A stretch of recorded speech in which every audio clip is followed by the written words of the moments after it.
welcome back to episode 2 of the Cyberlink podcast.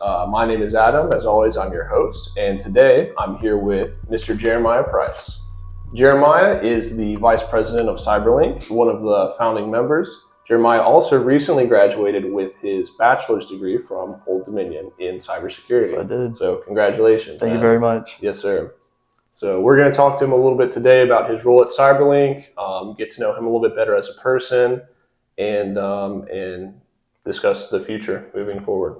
Yeah. So let's get started. Yeah, congratulations, man. Thank you. Yes, sir. So tell us a little bit about yourself, man. Where'd you grow up? What was your upbringing? So I was born in Portsmouth, Virginia, at the Naval Hospital, of course. My dad was in the Marine Corps at the time. He quit the Marine Corps when I was about 3 years old, just to spend more time with the family. And then from there, he went into ministry and just went to a bunch of churches up and down the East Coast. So I've kind of lived everywhere on the East Coast. I lived on a ranch in New York for a while, but when I was about 7 years old, moved back down to Virginia Beach, and I've just been living in Virginia Beach ever since. Awesome, man. Yeah. Have you always been interested in cybersecurity and technology? So my grandpa, actually, he worked at NASA for a while. And when I was probably in 6th or 7th grade, he gave me a tour. And I got to see all the data centers. I got to see their big windmill tunnel. And I thought it was the coolest thing. And ever since then, I didn't know I wanted to get into cybersecurity, but I knew I wanted to get into information technology at least. Something adjacent? Something associated with that. And then when I was probably in early 8th grade, the field of cybersecurity was getting a lot bigger at that point. It was, I don't know, maybe 2013, 2014. And I knew that at that point, I knew that's what I was wanted to do. I feel very fortunate that I knew that's what I wanted that early. You know, a lot of people, like, they're probably my age, still don't know what they want to do. But I had that dream ever since, and I just stuck onto it. That's awesome, man. So where, obviously you graduated from ODU. What led you to ODU specifically? How'd you get there? Honestly, I didn't want to leave all my friends behind. I had a very supportive friend group here in Virginia Beach. And ODU has an amazing cybersecurity program that's backed by the NSA. And it was getting really big at that time. For those who don't, what's the NSA? It's the National Security Agency. So they run most all of the cybersecurity operations for the United States government. So to be backed by the NSA means it's obviously a really good program. Definitely. So I took a tour. I really liked ODU, and it was very convenient. I could keep all my friends. I could keep the job I was working at. I could stay at home and just commute there. And it had probably the best program in Virginia at the time for cybersecurity. And so all the pieces kind of aligned, and I knew that this is where I wanted to be.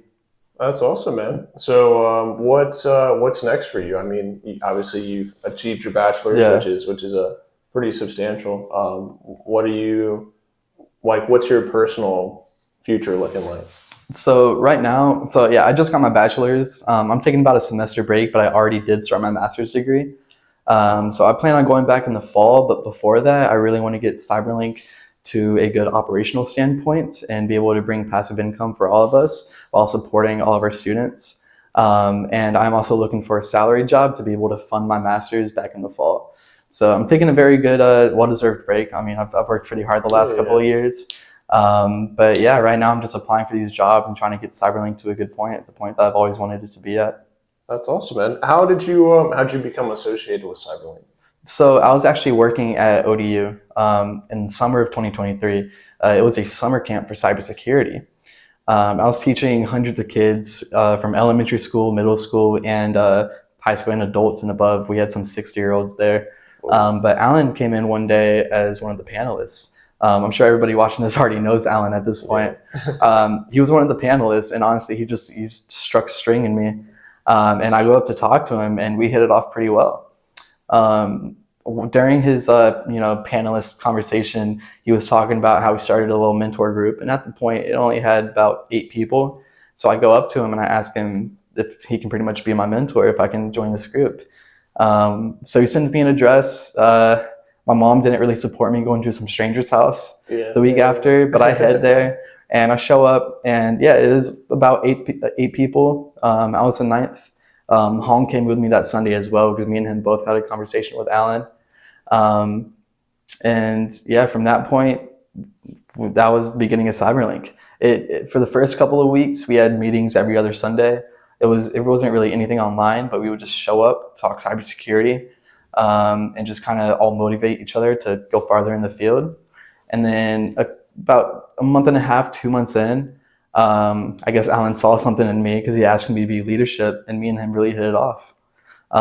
So at that point, I became leadership, and then about a month later, I got with him and told him, "Hey, we can turn this into a business. Like we can do this for more than just at that time we probably had 20 people showing up per meeting. Now we can do more with this than just the 20 people that show up every other Sunday." So yeah, that was really just the inception of Cyberlink, and me and Alan have not only grown as business partners, but really good friends ever since. That's awesome, man. What's the biggest change, or what's something you're most proud of from where Cyberlink was to where it is today? Honestly, how many people that we have working to make Cyberlink better every day. Not a single one of us have been paid in the past year and a half that we've been doing this. However, all of us are completely dedicated to making Cyberlink the best it can be as a nonprofit. Um, and it's never died down from there. Like everybody is motivated, everybody is showing up to our team meetings, everybody is looking for ways to support Cyberlink. As Alan says a lot, like we're a round table here, we're all equal. There's not a hierarchy in Cyberlink, and I really love to see that because we all give amazing ideas to make this business better. That's awesome, man. How has the leadership team grown and changed? Kind of. I know you mentioned being part of leadership. How has that changed over the progression of Cyberlink? So when it first started, before we really turned it into a business, it was just me and Hong, which Hong will definitely be one of the next podcastees on this show for sure. So you guys should look forward to meeting him. But Hong was somebody else who I worked with at ODU, and I kind of ran operations while he was quote unquote program director. So he created the schedules for a lot of the in-person meetings. And then from there, we pretty much just brought students who were in the program who were interested in volunteering for us to kind of help out. So at first, we had this girl named Skylar Cutchins, who was she was actually the very first person at ODU to graduate with her dad at the same exact time. So she ran social media for us for a while. And then it got to the point where we were expanding to an online presence. And we had another member named Simeon who started being a secretary for us. So he would answer a lot of the calls, of course, get a lot of the interest meetings going and get students actually in. And then from there, it was just either members of Cyberlink who, like I said, wanted to volunteer for us, or long associates of Alan who saw what we were doing and wanted to come help us out. Of course, as we've grown, we've gotten a lot of people now. I think we have near 18 people under our belt.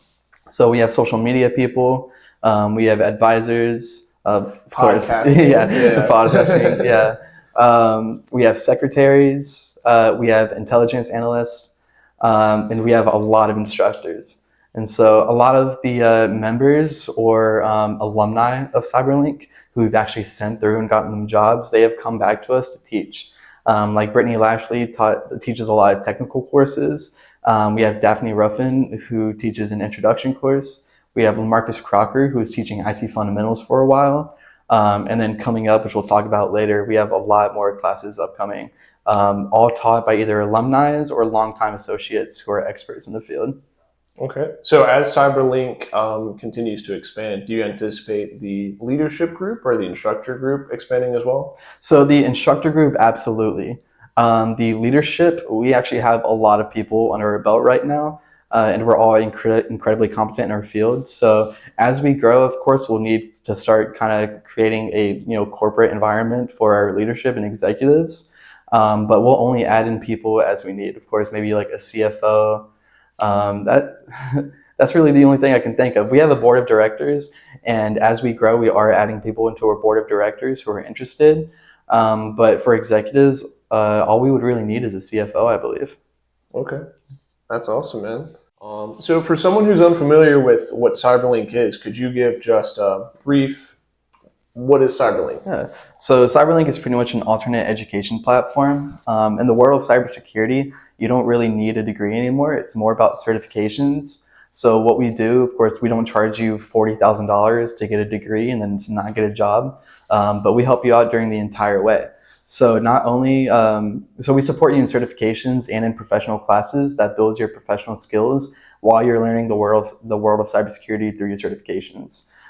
So if you're a brand new student coming in, you know nothing about cybersecurity, Then, of course, we have an introduction class as it kind of teaches the fundamentals and helps you get in it.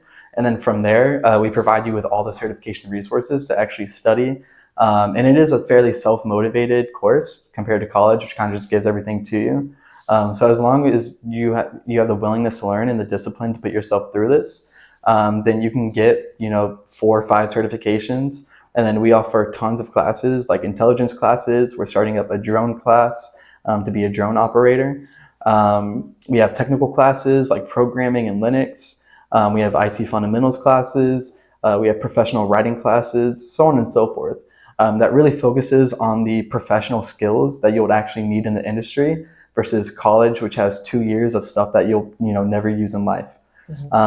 So not only are you building these skills, but you're getting these certifications, and it quite literally puts you on a path to be ready for a career in this field.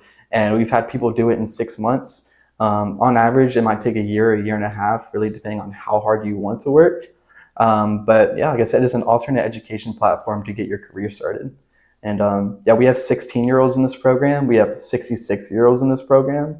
And honestly, it's a really good community. It's for everybody. It's for everybody. Heck yeah. Yeah, we try to make it as accessible as we can to everybody. That's what's up. So you mentioned CyberLink has fundamental differences from a traditional college education. Yeah. As somebody who has been through college and then done CyberLink as well, what are some of the key differences you would say? So the key differences is that it's really self-guided. A lot of times people have to tailor their life schedule to their college schedule. And a lot of times it'll get in the way of your work life or your family life or your social life, whereas CyberLink is really on your own time. Also, it costs a lot less.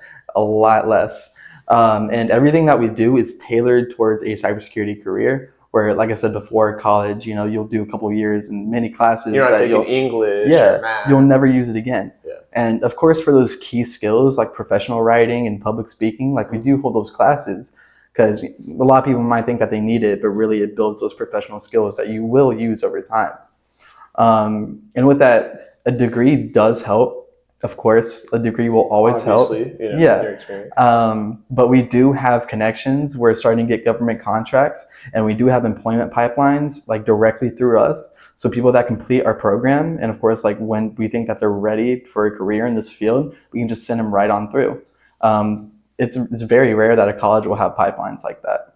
Who determines? You mentioned we said CyberLink determines if they're ready. What's kind of the gauge or what's kind of the determination on that? So it depends on their competency in these key skills, of course, in public reading, public speaking, professional writing, but really it's how many certifications they get. So for a job to accept you, they're looking for these certifications in the cybersecurity industry.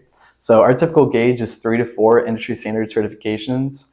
Now there's a couple that aren't industry standard, like of course the beginner certifications, like maybe a ISC squared CC. That's one of the lowest certifications in cybersecurity. Now it is quote unquote industry standard, but an employer wouldn't actually accept that as knowledgeable. Industry standard is more like CompTIA, Security Plus, ITF, A Plus, or some of the Cisco certifications as well. Those all help out, like the CCNP. These are all industry standard, and it really proves your knowledge in the industry. And so from there, if you have these key skills and you have your certifications backed up and we know that you're ready, that's when we would recommend you through the pipeline to an employer who would then, put you through a job. So how does CyberLink, you mentioned certifications, how does CyberLink help prepare people for that, like specifically? Yeah, so we do have instructor-led and student-led study groups for these certifications. And then typically when you're studying for these certifications, you have to spend hundreds, if not thousands of dollars on notes and practice tests and videos, or even private classes just to study for one certification. Like I took an $800 class at TCC to prepare me for the Security Plus, but I prepared myself more than that the month before just through studying. And so through these resources that we give you for practically free and these study groups that we give you for practically free, you can really get it done quick on your own time and is extremely accessible. Would you say CyberLink is a complete substitute for traditional schooling, or do you think it could be more of a supplementary? So it's very supplementary. Now it can be, and it's proven to be a substitute. However, like I said before, a college degree does help. especially with discipline and motivation. College really teaches you how to get that schedule down. It teaches you how to keep on working. Definitely. However, if you don't want to go the college route, and especially if you don't have the funding to go through the college route, then CyberLink can be your one-stop shop for anything cybersecurity related. We have professionals all over the field that are willing to teach you anything. If we don't have a class for it, then there's somebody out there that's willing to help you out with whatever you need. Okay. So going back, you mentioned like pipelines and contracting. Could you speak a little bit more to that? Yeah, absolutely. So we're kind of been doing an operational rework this last couple of months. And with that, we're opening a for-profit side of CyberLink that has been compliant for government contracts. And we also have partnered up with a security company who is also compliant. And so we're going to be going hand in hand with each other, getting cybersecurity government contracting to pretty much get an easier route for our students to go right into a government position, working as a cybersecurity contractor, and it would provide clearances as well.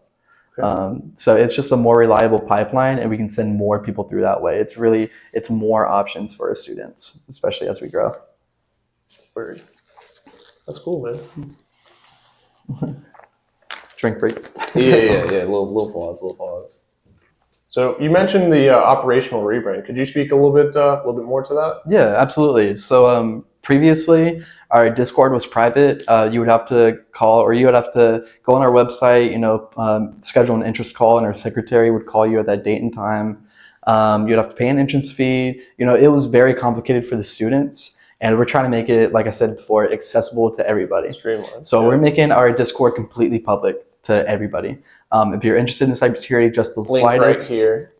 Right here. Yeah, right here. Yeah. If you're interested in cybersecurity at the slightest, if you have any friends or family members interested, or really if anybody just wants to see what's going on, then they can join our Discord. We have a very large community, and the introduction to cybersecurity class is going to be free for everybody. Now, of course, as we are a business, we have expenses to pay, and of course, as we want to be able to provide more for our students, we do have a Patreon that's going to give you permissions to access more and kind of give you the full experience of CyberLink. So the first tier is going to be $15 a month. That's just kind of our basic tier.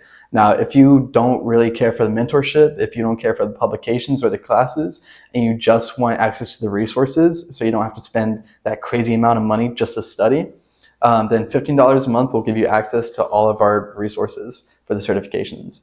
Not only that, but 3 months in that tier, we start paying you back for half of your certifications. So let's say you go and get your Security Plus after 3 months in that first tier. That's a $360 exam. If you pass that, we'll pay you $180 like right back in your pocket. That's more than your money back. Now for the second tier, that's the advanced tier. That's $25 a month, and you get everything in the first tier, plus of course that free introduction to cybersecurity class.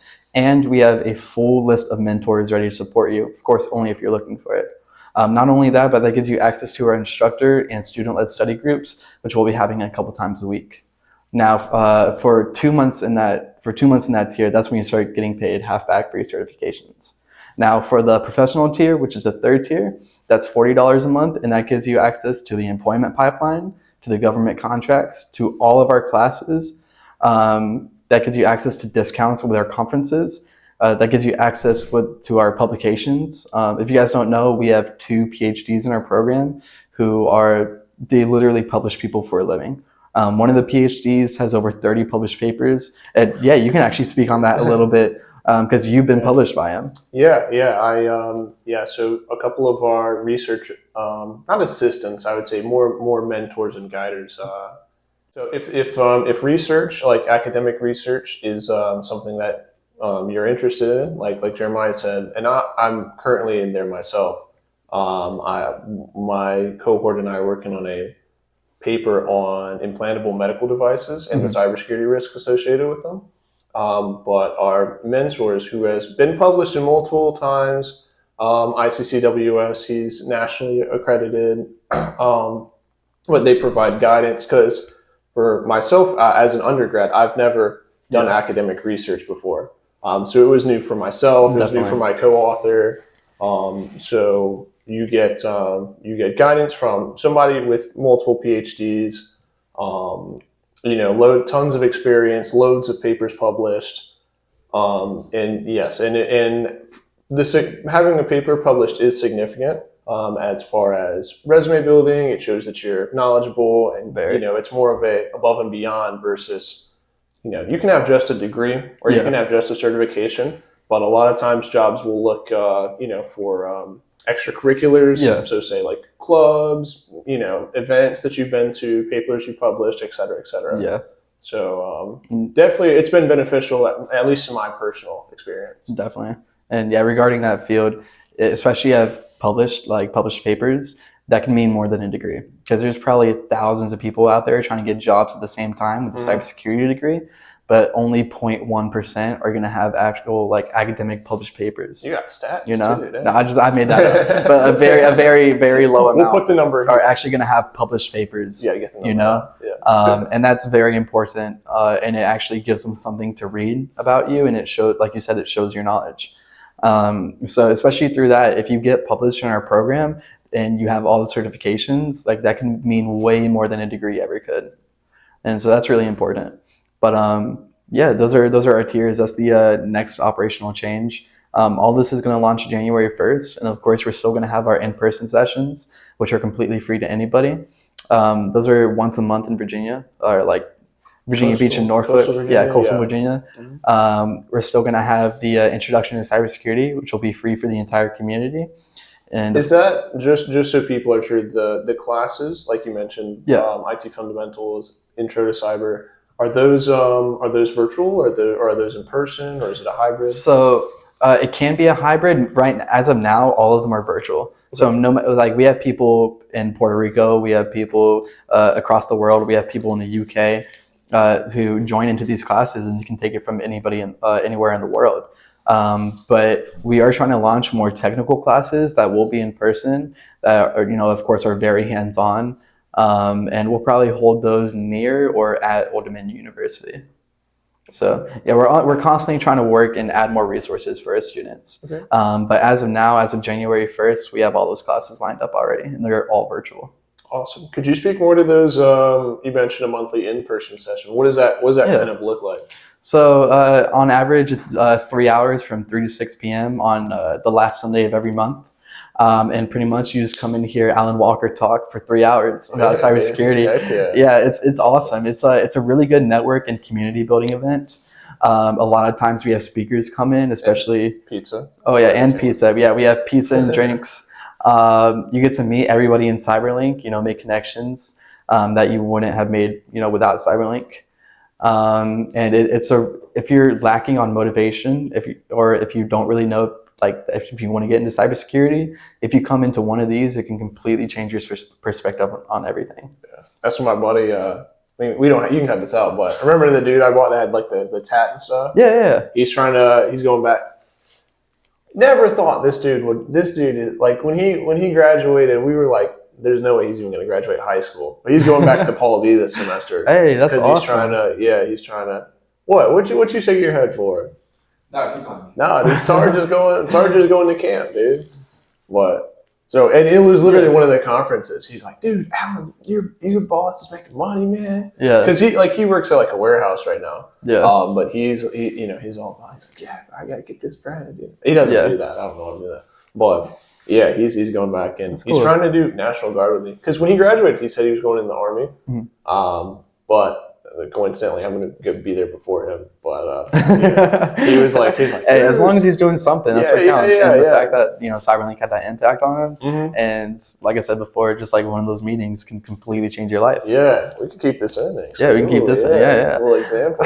Shout out Luke. No, it's honestly, it's great. Like if anybody has any questions, because a lot of people they'll think cybersecurity and they think that you have to know how to hack, you have to know advanced programming. You got to be a nerd. You got to grow up working on computers. And a lot of people think it's really not for them, which is what Cyberlink's all about. It's about changing the obstacles in the way. A lot of times it's just a mind block that stops people from doing this. They don't think it's for them because they don't think they fit the criteria. But we're really trying to show that it's for anybody. Anybody can do this as long as they have the willingness to learn. Definitely. And that's like, I was the same way growing up. Like I wasn't even a gamer. Like I was playing sports and camping and stuff.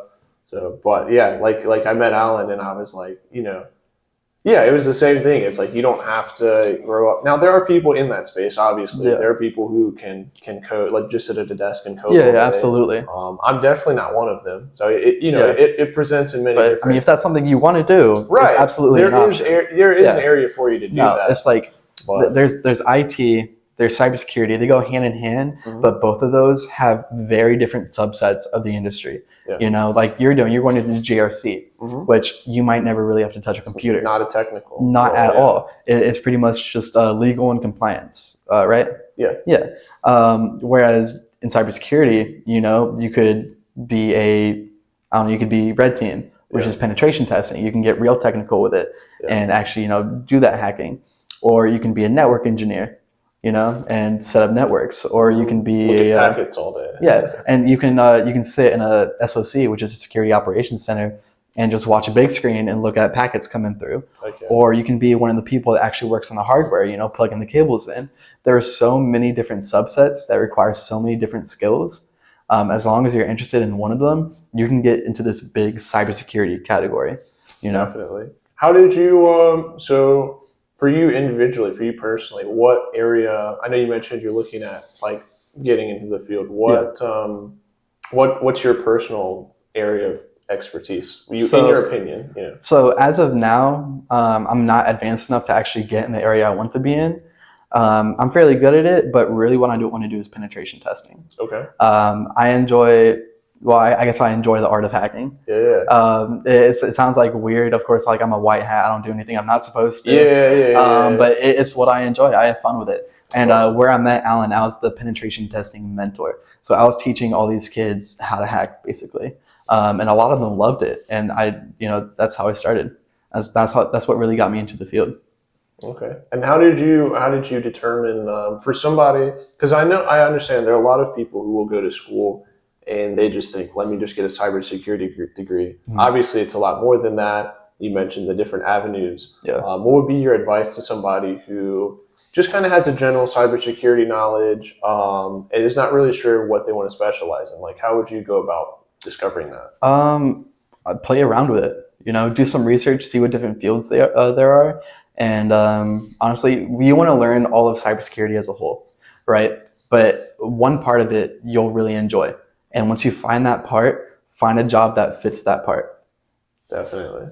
Yeah. That's what I would recommend. Because I was taking classes and I knew is what I wanted to do when I was in a penetration testing class. And of course, like I've already played around with all the other parts of cybersecurity, but that one really had the most interest for me. Yeah. I got one this semester, so it's obviously fun. TCC. It's a lot of fun. So yeah, a little bit more than Hack the Box, but but you can have different avenues. And like you just mentioned, there's Hack the Box. Mm-hmm. There's I forget the other name. Like I think it's not Red Hat. Over the Wire. Yeah, Over the Wire. Yeah. That's a really good one as well. Okay. You don't have to be in college to learn these. You can like they have different levels to teach a beginner how to become advanced through just little, pretty much mini games that teaches you along the way. Yeah, that's awesome, man. Yeah, and and there's so many, even outside of cyber and IT, like there are so many fields that you can pull from. For instance, the paper I'm writing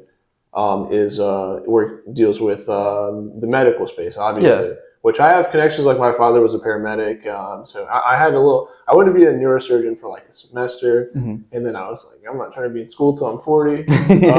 Everybody has that one thought. It would be great to get paid $500,000 a year. But I don't want to do all that at school. Yeah, bro. But yeah, like there are different things. For instance, like me and GRC. I won't have to do technical skills, but I'm still developing them. Like I'm, involved in computer club and cyber club. It's good. Like it's good to be around all of it because you want to be able to understand all of it to play your role correctly. Definitely. Like I don't want to build computers. Like that's not But I know how. So it's definitely good. Like you mentioned, even as somebody who wants to go blue team in SOC. It's still good to understand the hacking space and go to CTFs because, like it's just, if you can think like a hacker, you're good. Regardless of whether you're hacking or not. Yeah. But blue team, if for those who don't know, they set up the defenses. Red team tries to break down those defenses, and both has to understand the other's role because when you're building the defenses, you have to understand how could they try to break in? And you have to build another barrier against that. It's like And then- war, or yeah. like defending a castle. Exactly. Yeah. And then for a red team, you have to think what defenses are in the way and how can I get around this? Yeah. You know? So you really have to understand both sides and the aspects of both sides to play your role correctly. Mhm. That's why it's so important to, kind of gain at least a basic understanding of the entire career field. Right. Yeah, it's like you said, it's good to have a broad range of everything. And there are even certifications like, for instance, the Security Plus, which you've attained, right? Yeah, absolutely. Could you talk a little bit, like, what was the study experience like for you? So it is it is the most basic, however, yet like still advanced cybersecurity certification that you can get. It really shows that you have knowledge of the cybersecurity field and that you're able to work in a job and understand the same terms that people are talking about. If you're interested in cybersecurity and you do want to get a career field in it, that's the number one I would start with. Unless you want to go with something a little bit easier, that's when I would go with the ISC squared CC, and then use that knowledge to go a little bit more advanced with the Security Plus. And then if you do want some IT knowledge, like general background, I would go with the A plus or the IT fundamentals by CompTIA. Those are all great certifications. But for cybersecurity specifically, even if you do have like high level advanced cybersecurity certifications, they pretty much all expect to see that Security Plus. Definitely. Okay. So could you, so say myself, for instance, if I have no knowledge, but I want to take the Security Plus. Yeah. Could you talk me a little bit through your like study plan, the materials you use? Because I know you mentioned at CyberLink that's one of the options we provide. Definitely. So say I come into CyberLink and I want to get the Security Plus. What do I do next? So I will say it is kind of a personal preference. Mm-hmm. The way I work, I don't enjoy watching videos and taking notes. Mm-hmm. So what I did, I went through all the material. What material? So we have textbooks. We have basic notes. There are videos online that kind of walk you through it. But I went through basically his name is Professor Messer. I'm sure a lot of people know him. He's Shout out Professor Messer. Yeah. He is a great professor in the world of IT and cybersecurity. He does classes on completely free classes on a lot of certification topics. And so I went through a book of his notes basically. Think of like a textbook that all of the key parts, he just pulled out and put into a very organized, note list. It's kind of just like a smaller textbook. Yeah. And is that a resource that's available? Yeah. To me at CyberLink? Yeah. Okay. Absolutely. How would I go about obtaining that? So you would just get the first tier, and then as soon as you get that tier, you connect your Discord to Patreon. It would update your role in the Discord, and then like automatically you have permissions to all of our resources. Okay. Yeah. So what I did to study for mine, and of course many other people, they might do it the same as me, they might not. I went through all of his notes, and I got an initial learning base of all the material in it, and then I just did practice test after practice test after practice test. Same. And I knew at that point, I knew what I know, and then anything I would get wrong, I would look back and look up every single answer that I got wrong, and of course it's multiple choice, so I would look at all the other answers in that question that I got wrong, and I would just do research on it until I literally knew every single answer, every single multiple choice answer. Like I knew what it was, I knew what it was for. I just did that over and over again until I learned the entire Security Plus certification pretty much. That's awesome, man. It's not like I was just memorizing the questions, but I was forcing myself to learn the material along the way. And these practice tests, did you utilize Exam Compass or where'd you get those? So Exam Compass was actually a really good resource for that. Now, not only did I utilize that, but I utilize a lot of the practice tests that we do have in our Discord. Okay. I would just go through those every single day. Now, Exam Compass was the first one I used. I went through every single topic in that. And then once I've completely finished it and knew I had everything, then I started looking towards other resources just to ensure that I had everything correct. And like I said, I used his notes. I also used Professor Messer's practice tests as well. Okay. Yeah, they were really good. Okay. And what did that time frame look like to you? Like how much time should I allot? Daily, weekly, monthly? So, of course, depending on your lifestyle and your professional life and your family life, it'll vary, but I recommend having discipline and doing it every single day. at least for preferably 30 minutes to an hour. If like I started my certification learning journey in high school.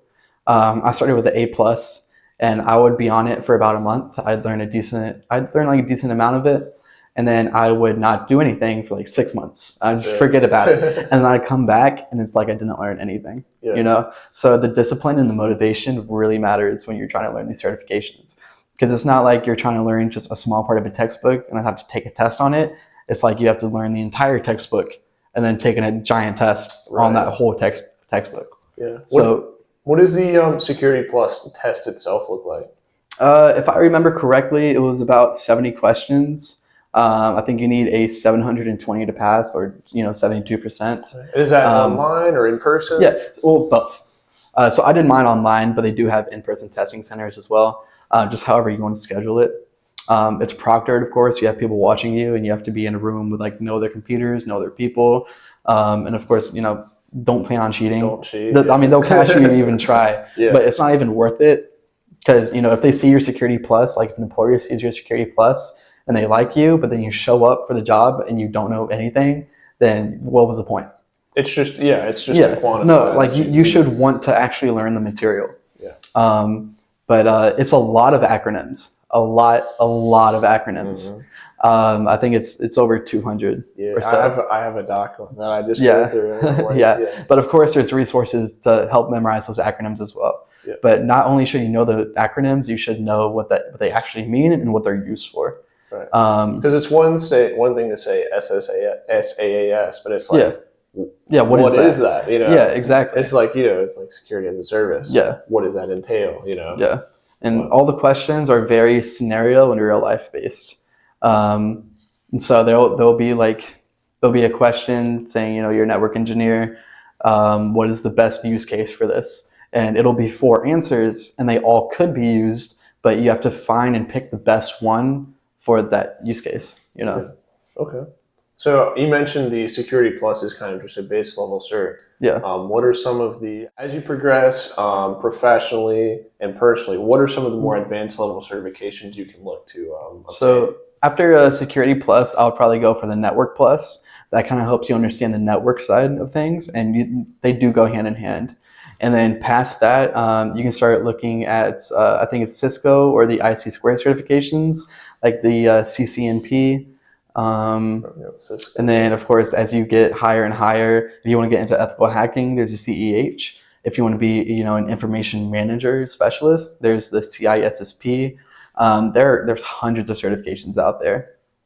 But so yeah, my personal trek, I started with a Security Plus, and then I convinced my roommate to get into cybersecurity, and I told him, if you take the CC exam, because he didn't know anything about it, and so I wanted him to take that base level exam.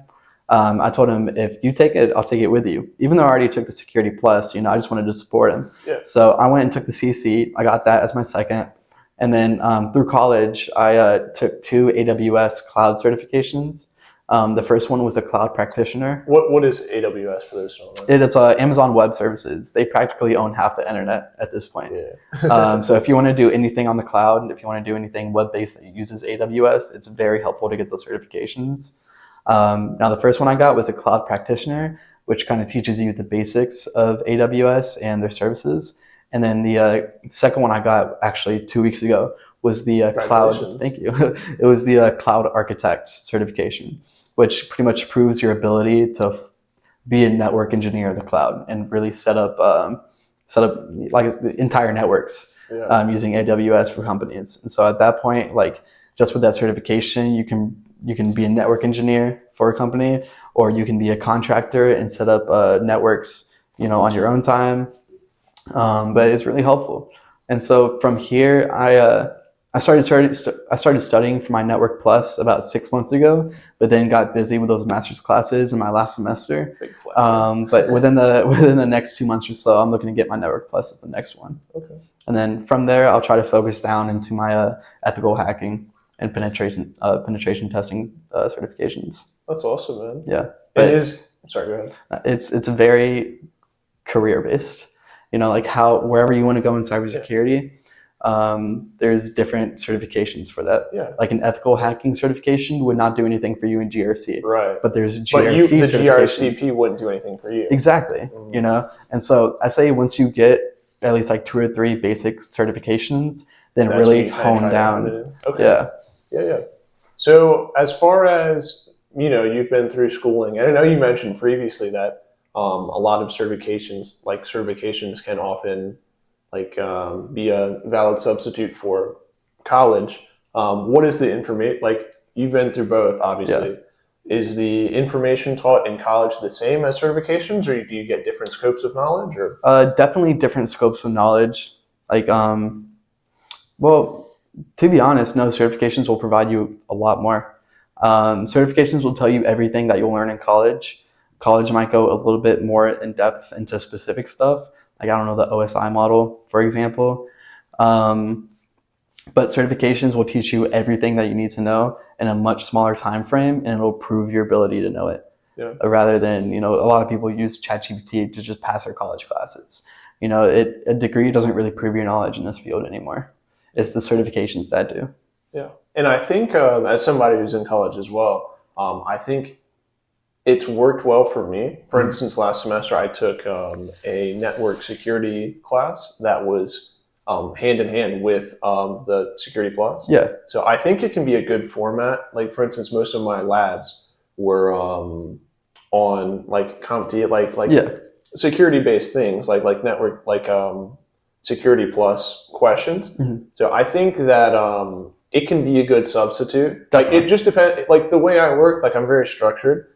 So I'm admittedly not great at self-studying. Yeah. So if you need a little bit more structure, and obviously there are quizzes and tests and stuff. Yeah, definitely. So I think it can work, just in my personal experience. But I absolutely can. Yeah. I never said it can't. It does work, and it is very supplementary. However, like everything that college will teach you, the certifications will teach you as well. Definitely. It's just whether you need that structure or not. It's just the formatting is different. Yeah. Okay. Definitely.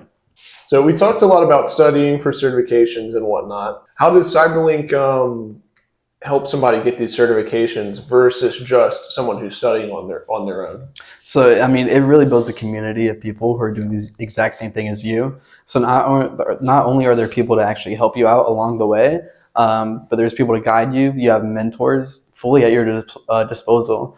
And of course, with our instructor-led and student-led study groups, it kind of brings these students together to kind of ask questions and bounce off one another. And it keeps them motivated at the same time. So it is self-motivated, it is self-disciplined. However, you do have people around you that are constantly pushing you to do better and to actually succeed in this way. Yeah, it's good to have accountability. Yeah, absolutely. It does hold some form of accountability. Mm-hmm. And with the mentors as well, it is really tailored to you, like what you're looking for out of mentorship. So if you're looking for accountability, then they will keep you accountable, Mm-hmm. Yeah. Like I had one of my mentees. She just passed her Security Plus. That's what's up. I think I met with her twice. She was like, "Hey, I'm having this problem." I was like, "Okay, I was like, this is that," and I was like, "I can meet with you again." She's like, "Okay, I think I'm good." Yeah. But she just hit me up in Discord. She was like, "Adam, I passed my Sec Plus." I'm like, "Let's go!" She did it mostly on her own. I just helped her, get. Sorry, I don't know if they heard that correct. Did you say you're a mentor? So I'm one of the mentors in our group. Right. Yeah. So if people join in, they could choose you as a mentor. They could, or you don't have to. Yeah, you don't. We have many options. We have many options. And they're all different types of people to kind of fit the different personalities and what they're actually looking for. Right. But if you guys want Adam, he is available. Yeah. In a mentor sense. Right. In a mentor sense. Yeah. No, I'm taking. You know what I'm saying. Not by you. No, yeah. And we have people who have a lot of different skill sets. For instance, myself, like I'm not a hacker. I know a little bit, but something I'm a little bit more comfortable with is, like you said, governance, risk, and compliance, and risk assessment, or anything in the bio cybersecurity sphere. But my expertise is not really in pen testing. However, we do have people who are experienced in the pen test field, in the bio cybersecurity. Dr. Palmer, who's also our research assistant. He's brilliant. We have people who have their Sec Pluses. We have people with their Net Pluses. We have people with their master's degrees. Yeah. We have older people, younger people. We have a private group dedicated for people going through their masters to all kind of help each other out. Really, anything you're looking for, any situation that you're in, and any field that you're looking for in cybersecurity, we have people tailored for that. Definitely. Is Cyberlink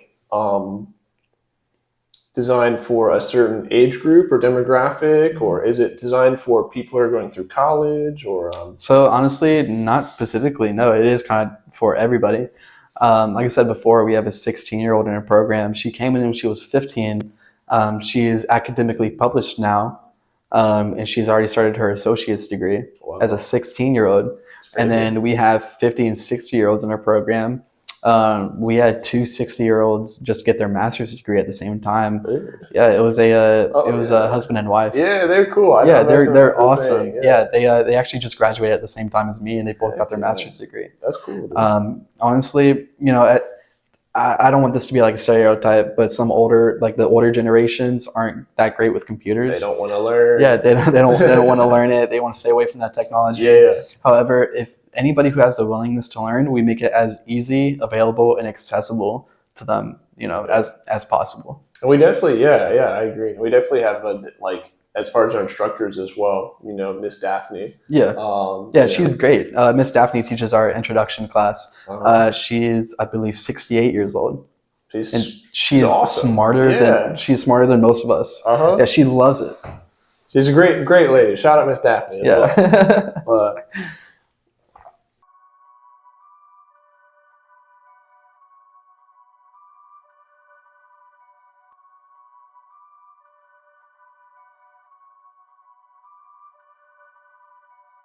Oh man! All right, well we're back. Back from break. So we talked a lot about Cyberlink and what we kind of are doing right now. What can we expect in 2025? Like when this comes out, we might already be there, but we're kind of coming to a close. But what can we expect in the future? So as I already stated previously, we're doing a big operational rebrand. It's going to provide a lot of good changes for our students. But also, we have now, I think, 5 secured summer camps. Whoa. The first one we're doing over spring break, kind of as a test run. And they're all in different locations, tailoring to different students. And then we have 4 right now secured for the summer. They're all going to be fairly the same layout, but it is for everybody. Elementary school, middle school, high school, and full-on adults. Kind of like what I did with Gen Cyber, where I actually met Alan. Kind of like that summer camp. But we're going to be traveling all around Virginia during these summer camps, teaching these students or adults cybersecurity. Not only that, but we're going to do a couple conferences. We're going to Beta in February, of course, and we're trying to be a vendor there. And then we're trying to be a vendor at DEF CON as well, which is like the biggest cybersecurity conference of the year. And not only that, but we're going to be holding our 3rd conference, actually. Previously, we were doing these conferences for a separate company, and we just hosted these conferences. But this is going to be the first full-on Cyberlink conference. That's going to be sometime in the fall. Of course, information will come out as it comes out. But we're going to have a lot of really big speakers there. We're going to have events. We're going to have prizes. We're going to have professionals in the industry. And we're going to have a lot of our community there as well. So that's going to be more that's going to be more of a scaled up in-person session. Really scaled up in-person session. More of like a bit. Okay. No, it's going to be an all-day thing. Awesome. I'm really looking forward to it. We have a lot of plans coming up this 2025. Awesome, man. Yeah. Well, we talked about Cyberlink. What about you, man? What are you looking at for 2025? Honestly, I'm a big traveler. Of course, like I already stated previously, I'm trying to get a salary job to help me fund my master's degree. I'm trying to really kick Cyberlink off to the point I'm looking for it to be. But I just want to travel more. I think I'm planning on going to Vietnam sometime later this year. Whoa. There's this giant cave that you can fly a plane through, and there's like a 7-day expedition I'm planning on going to. Is it like the claustrophobic stuff? Some parts of it maybe. Which, I mean, I do that as well. I love spelunking. That's the one thing you could not, like, I'm cool with, like, everything. Like, I like roller coasters and skydiving and stuff, but you cannot pay me $1 billion to get up in there. That's funny. So I've gone skydiving and I love caving and I love exploring and going places most people don't go. I hate roller coasters.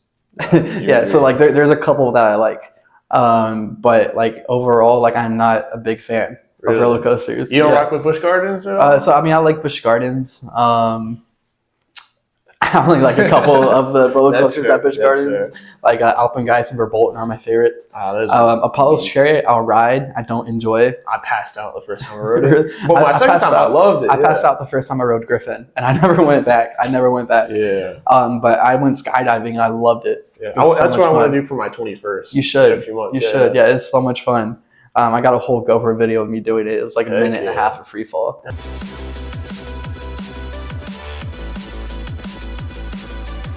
That's dope. Yeah, it is so cool. Was it assisted? Like, yeah. On you? So the first couple times you do it, you have to be tandem, and then you have to get your license to actually be able to skydive by yourself. Do you want to do that? Maybe later in life. I'll do it a couple more times as a tandem and see how I feel about it. That's awesome. Maybe especially if I get the time on my hands, I might. But it's pretty expensive to actually get your license in that as well. Yeah. Yeah. It's like I think it's upwards of 30 or 40 jumps before you actually get your license. And you're paying, for every single jump, and you're paying for the classes as well. And you have to pay for all the gear. So it is an expensive license, but if you have the money and the time for it, then it's definitely worth it. It's kind of a rich people hobby. Yeah. My uncle has his license, and he's at like 200 jumps at this point, and he loves it. And then my stepdad is trying to get his license as well. Heck yeah, dude. Yeah. That's awesome, man. Why, you mentioned Vietnam. Like, is there any particular reason other than the cave? That cave. Oh, yeah, really? Specifically. That's dope, dude. Yeah, no, it's really cool. That's awesome. But yeah, other than that, I'm a huge snowboarder. And so every winter, most of my traveling is just tailored towards snowboarding. Like I'll travel to mountains all over the country. Like I went to Vermont this winter. I went to Killington and Pico, which are two of the best mountains in Vermont. Yeah. I went to Alaska, and I went to Alyeska, yeah, which is like the best mountain in Alaska. Right. We went glacier hiking, we went ice caving. It was awesome. That's fire, dude. But I love winter, honestly, and so a lot of my traveling is during the winter, and then I usually work a lot in the summer. That's cool, dude. Kind of make up for that and fund it. That's crazy, man. Yeah, last time I went like skiing or whatever, I got a vehicle concussion. Really? Yeah, dude. It was like a trail. So they had just opened up one of the trails, and it wasn't really snow. Like they were blowing snow on it and stuff. Yeah. So I saw a little offshoot, and I was like, oh yeah, they just opened it up. But I hit an icy patch, and I'm not the best. Like I've skied maybe 3 or 4, like not even maybe 3 times, 2 or 3 times. And so I hit an icy patch, and it was snow, and then on this side it's just rocks. So I'm going down, there's I'm trying to pass these people, and I hit the ice, and I start wobbling. Oh no. I go off to the side, and I don't remember anything. Like the next thing I remember, I'm in the lodge, and the guy's the guy's talking to me. Yeah. And apparently, like my girlfriend was there. My buddies took a picture of me, like my face is all bloody. I don't remember it. I'm like smiling. I'm like, woo. But I'm like, and I'm like, I don't remember what happened. But apparently I went off the side and hit the rocks pretty hard. Ooh.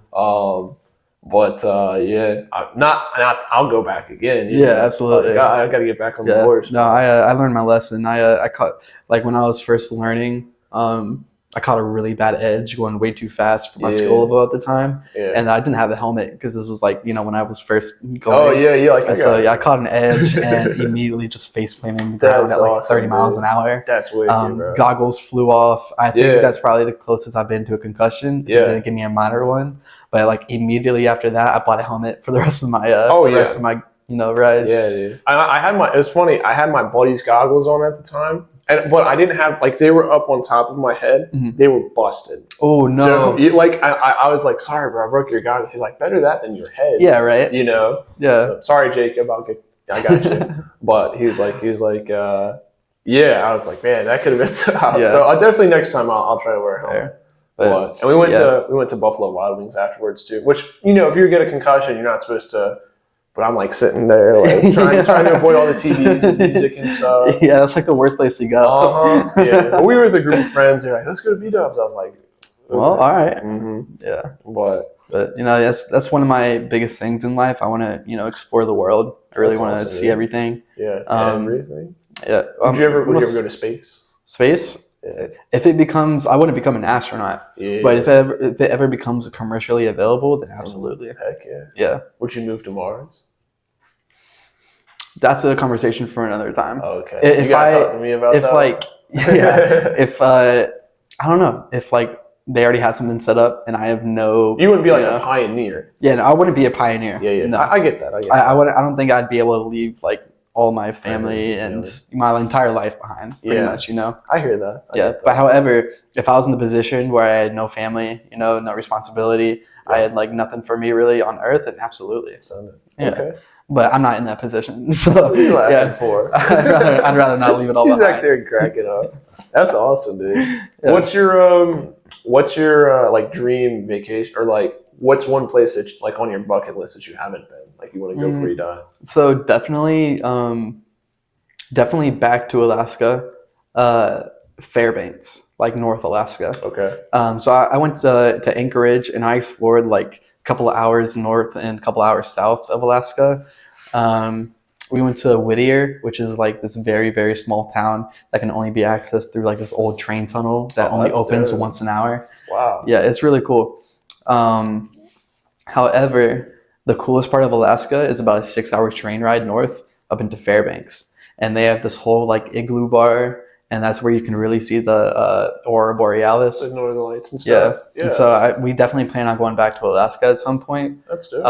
And for now, that's the best I can think of, honestly. I'm more of a mountain person than a beach person. Even though I've lived near the beach almost my entire life, I love the mountains. You kind of become numb to it. Yeah. Yeah. So I that think and it's the Switzerland. Okay. Like if I'm going out of the country, absolutely Switzerland. Okay. Yeah. No, I've seen. Yeah, I'd love to go to Switzerland as well. Yeah, it's beautiful. That's awesome, man. Yeah, that's why I'm trying to find a good like work-life balance. Mhm. You know, I'm not trying to just make CyberLink make me money. You know, like I built this up. I want to stay a part of it. Yeah. And it's not supposed to be that profitable. Like we are supposed to give, and we do give. Especially at this point, we've given all of our money back to our students. Right. But I'm trying to build it up to the point, especially with these government contracts that we're getting, where I can have a good work-life balance and enjoy my life while helping others. Yeah. You know. And that's that's an aspect that Alan talked about as well in the last episode. Is like we don't do CyberLink to make a profit. Yeah. You know, like obviously it's a byproduct, hopefully, but like we just do it to help people and to get people, because they're like, for instance, Alan, like obviously has an incredible story of going from living in a trailer to now making 6 figures, traveling and whatnot. And I think cybersecurity is a great field to do that. Absolutely. Especially even remote. Like I know a lot of positions are like remote. Like Alan works from home. You're able to travel and whatnot. And I'm sure you're looking for a position that will enable you to do that. Definitely. But I think that's why cyber is so appealing to a lot of people. Yeah. Is the flexibility and like the work life balance are good. Like with comparison to how much money you can make, course. obviously. And no matter what, like it's not easy. Yeah. You know, it's something you have to work for. No, you gotta be dedicated. But compared to a lot of other jobs, like there are options. Mm-hmm. You know.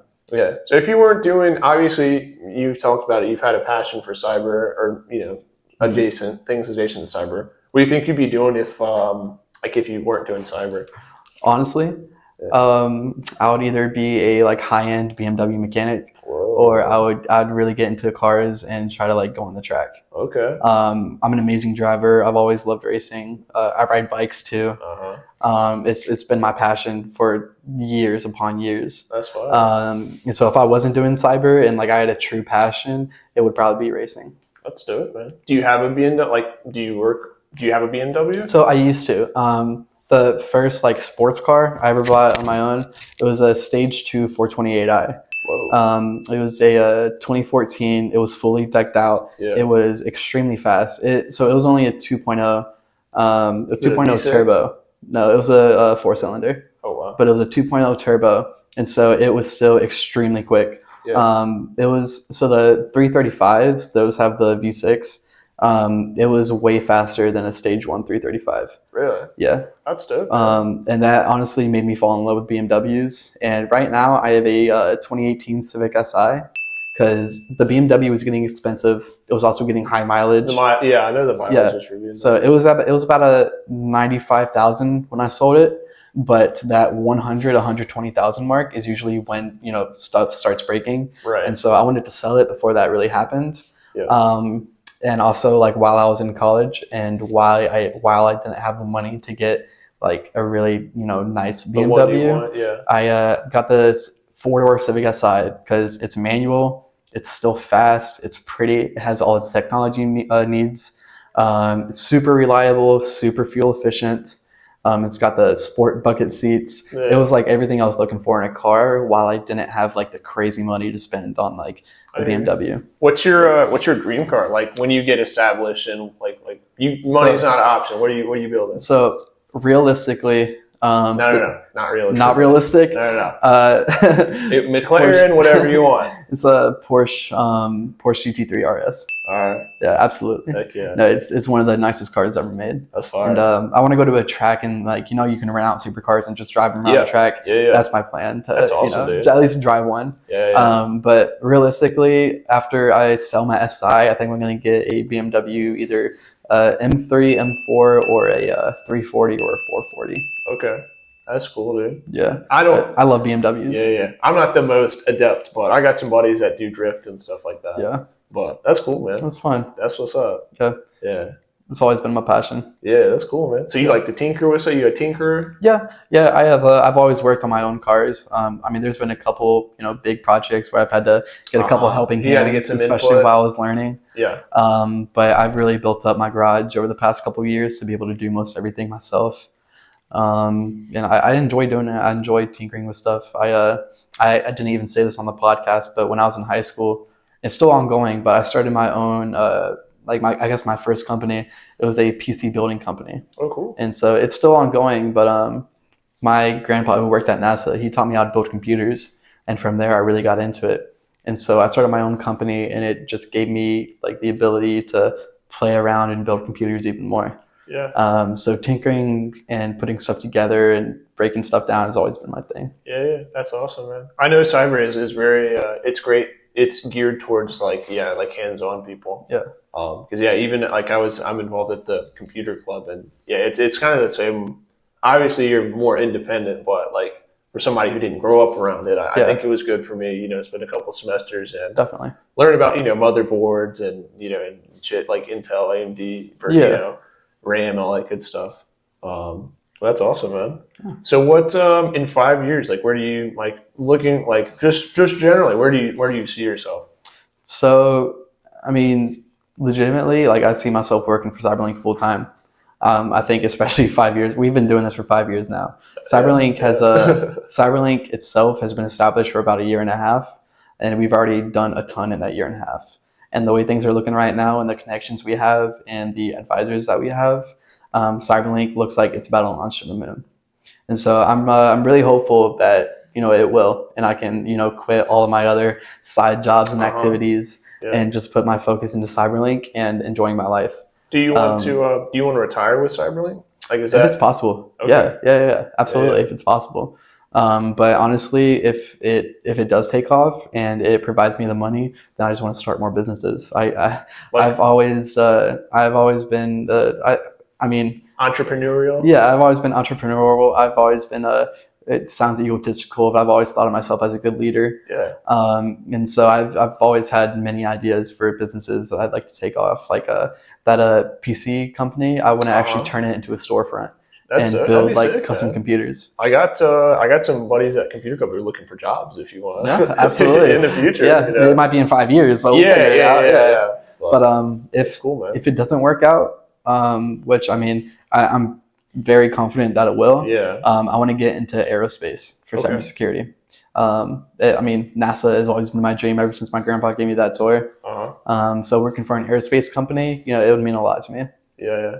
That's awesome, man. Have you thought about doing any pen test, like third-party pen test stuff? Yeah, that's definitely an option as well. I've also thought about that. If I really if I get my certifications, if I really get into pen testing and I know what I'm doing, professionally with that, then that could be another business venture. Doing an independent contractor for pen testing. That's awesome, dude. Yeah, because I know that's something I've thought about, either pen test or like individual like cyber as a service. Yeah. Obviously, this would be way Yeah, down way in the the road, future. but It's good to have options. yeah, for sure. Because a lot like you want to walk like obviously you'd be more qualified to talk about it. Like what when a company wants to run a pen test, like from an external point of view, what can you just kind of walk through that? Like what does that Yeah. look like?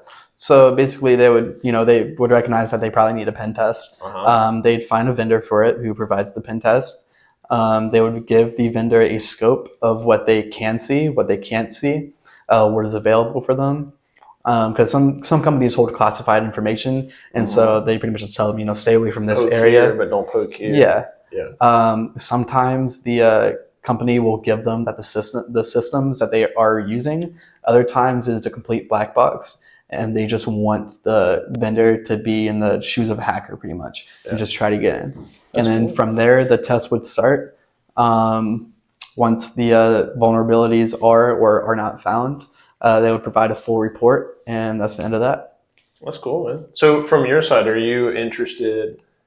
Do you want to do more hands-on, like social engineering stuff, or do you prefer to be more behind the screen, or Yes. a little bit of mixture? All of the above. Okay. All of the above. Because I've always been interested in this. So if I were to do pen test, I pretty good at pretending to be people. And honestly, that's the fun part of it. Yeah. Because you walk in and you got like a student like, hey, I'm John. I'm from Microsoft. Nice to meet you. Nice to meet you, John. Yeah. Hey, I'm here to run an update on your software. Can I just check out your computer real quick? Yeah, absolutely. Okay. Here, Awesome. I'll give you full access. Oh, great. Yeah, awesome. Yeah, no problem. You know what? What's your name, Jeremiah? I'm gonna recommend you to a Wait, supervisor. you know my name? You look like somebody I know. You know what? I've got this. I'll take it from here. Yeah. I'm gonna talk to your manager. Gotcha. Exactly. Uh-huh. And it's a lot of fun. I like running things. I'm very managerial. And I'm very confident in my abilities as a manager. However, when it comes to stuff like that, I would want to play a role because it's fun. Yeah, definitely. Honestly, it's fun. Definitely, yeah, and confidence and like those are good qualities to have. Yeah, because like most cyber vulnerabilities, like what's the biggest cyber vulnerability like on most systems is what?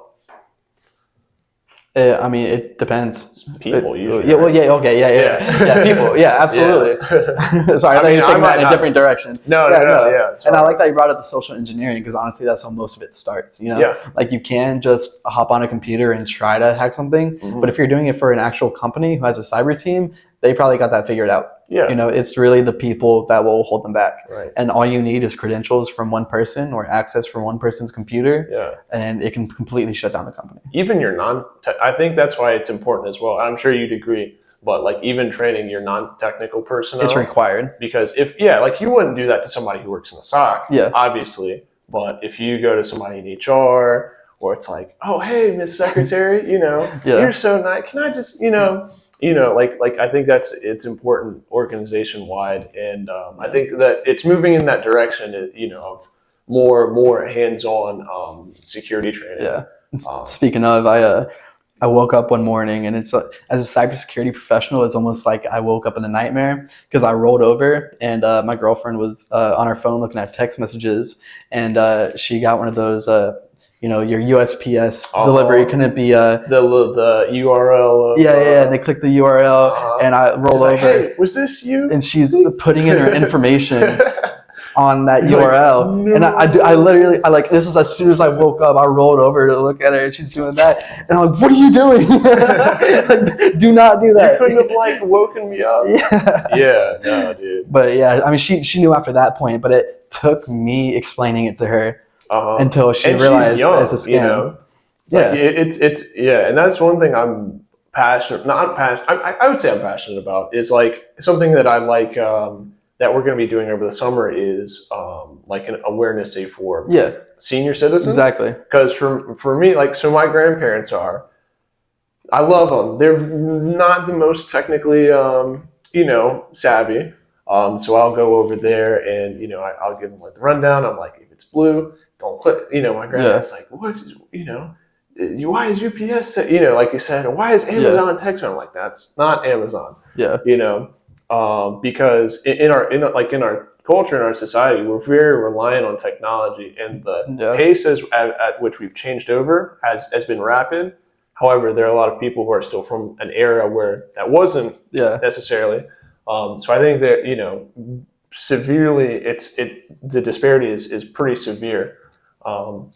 So I think that's something good that we're going to be able to hopefully help out with over the summer. Yeah, and that's the plan. I mean, we're all about helping people. Yeah. Like my granddad, he freaking he called me one day. He's like, Adam, I just started doing school. He's like, I need you to get over here. There's something I got a virus. So and I live like 5 minutes away. So I'm like, oh, okay. I get in my car.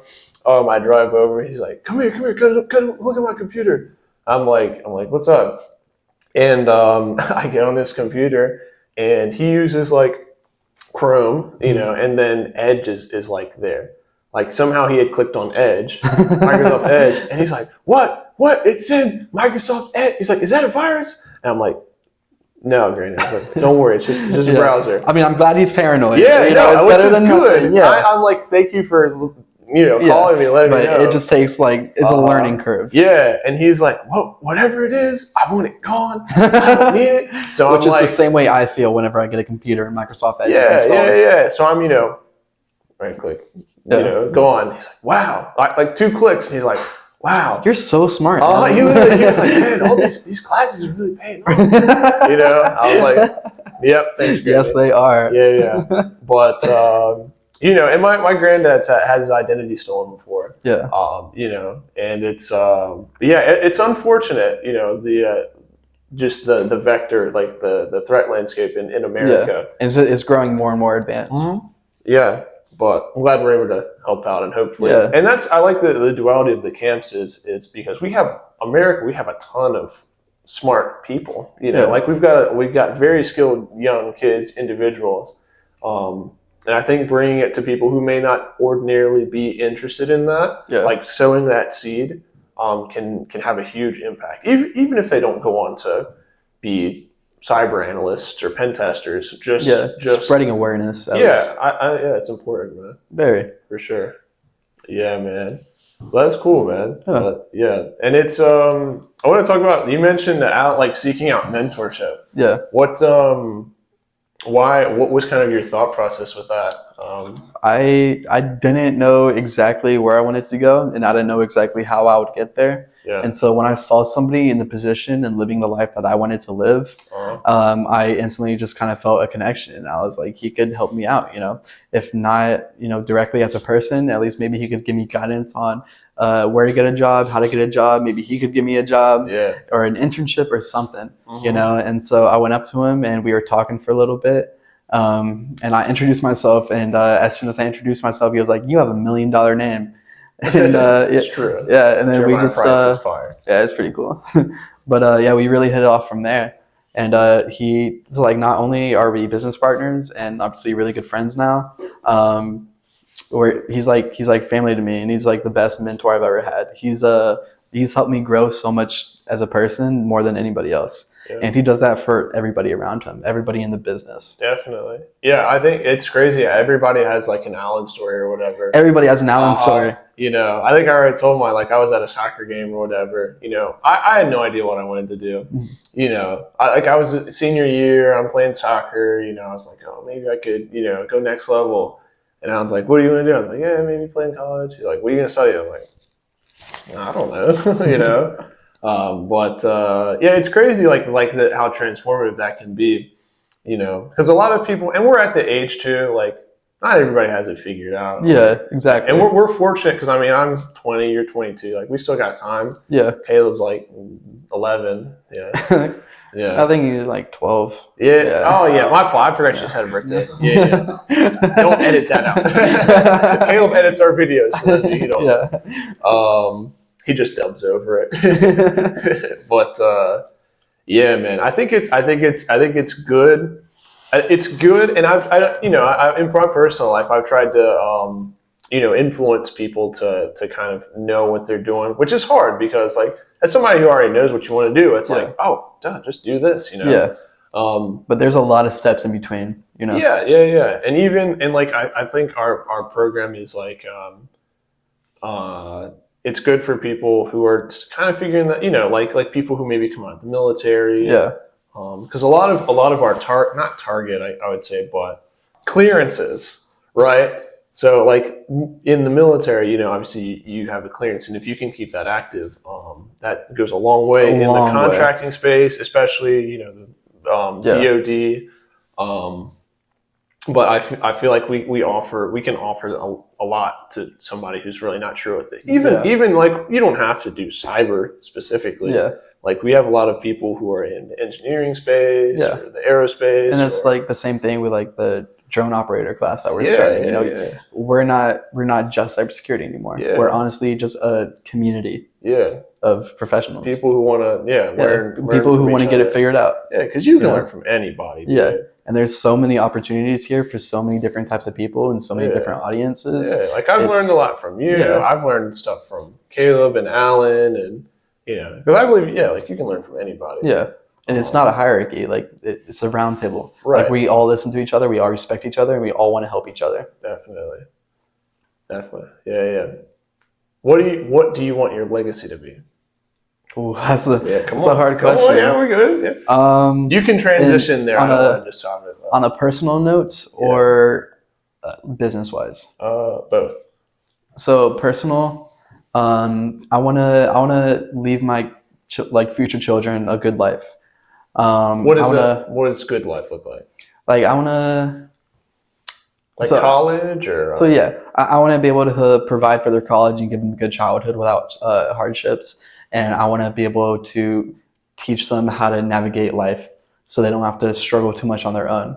I mean, at the same time, I'm not going to give everything to them. Right. They're going to have to work for what they want to do. Like Shaq. Yeah. But I want to be able to make it as easy as I can for them to create their own lives. That's awesome, man. Business-wise, I do want many different ventures. And I want to be able to help people. Like we're doing a Cyberlink, I just want to be able to help people. Yeah. Whether it's a for-profit business, like possible that computer business, Right. I want to be able to help my employees, and if they're, if they stay with me, I want them to be able to support themselves and pay them really well. Yeah. And then with Cyberlink, I just want to be able to help as many people as possible. And we've already affected so many lives. We've sent 80 people through grad school. Well, I guess the number went up now that people graduated. Yeah, you might be. You're like 84. Yeah, 84, 85. Yeah. But I'm all about helping people. I'm all about changing lives. I want to be remembered. Yeah. That's what's up, man. That's what's up.